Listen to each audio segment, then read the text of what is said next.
You have learned brute force design technique.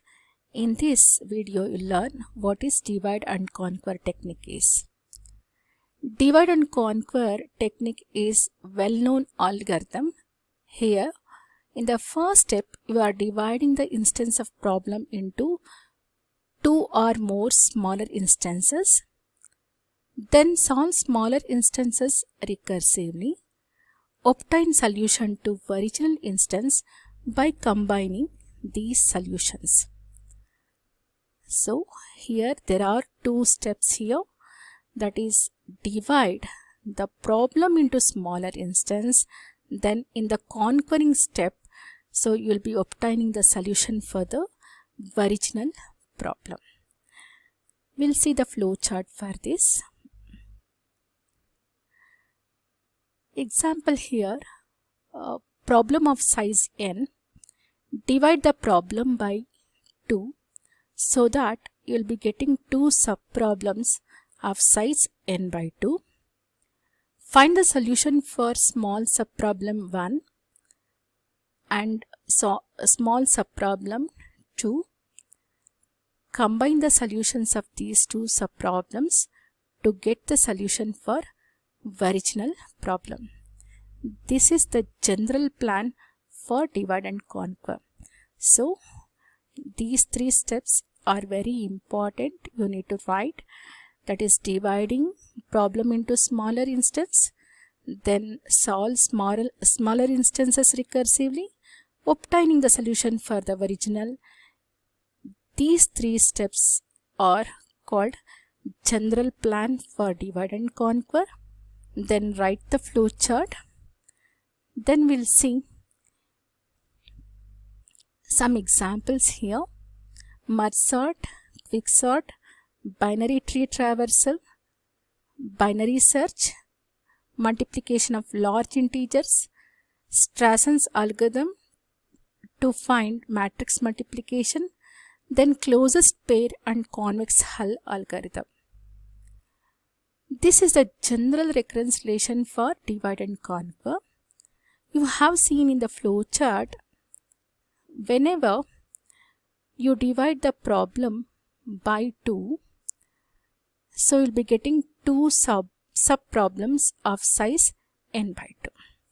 If you want to know the time complexity of the problem of size n, then you need to know the time complexity of the smaller subproblem of size n by 2.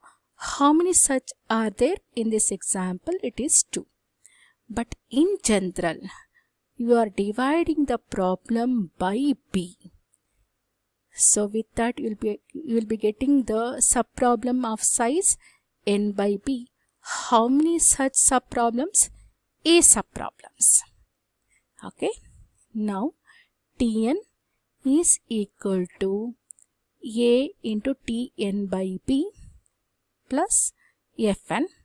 Fn is time spent on dividing problem of size n into smaller subproblem of size n by 2 and combining their solutions. So Fn belongs to theta of n power d.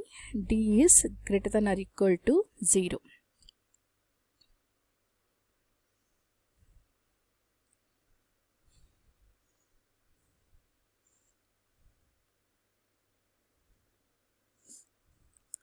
Now we'll see how to solve this recurrence relation.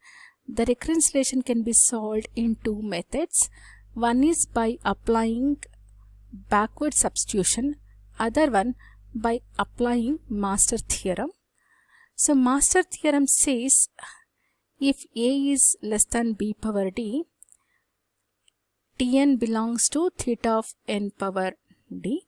Then if A equal to b power d, then Tn belongs to theta of n power d log n to base 2. If A is greater than b power d, then Tn belongs to theta of n power log a to base b, when Fn belong to theta of n power d. So we'll take one example here. This is the recurrence relation I am taking here. Tn equal to 2Tn by 2 plus n. In this example, A equal to 2, B equal to 2 and Fn equal to n. So already I mentioned in the previous slide, Fn belongs to theta of n power d, then approximately Fn will be equal to n power d. So Fn, substitute Fn equal to n power d. So equate these two. N power d is equal to n. So d equal to 1.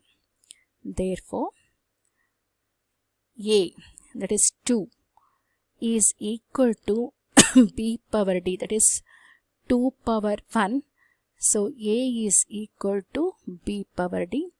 Second condition of the master theorem holds here, that is Tn belongs to theta of n power 1 log n to base 2. So this is the answer. So Tn belong to theta of n power d, that is n power 1 log n to base 2. That's all. We'll see in the next video how to write binary search algorithm and how to solve the recurrence relation for binary search problem. Thank you.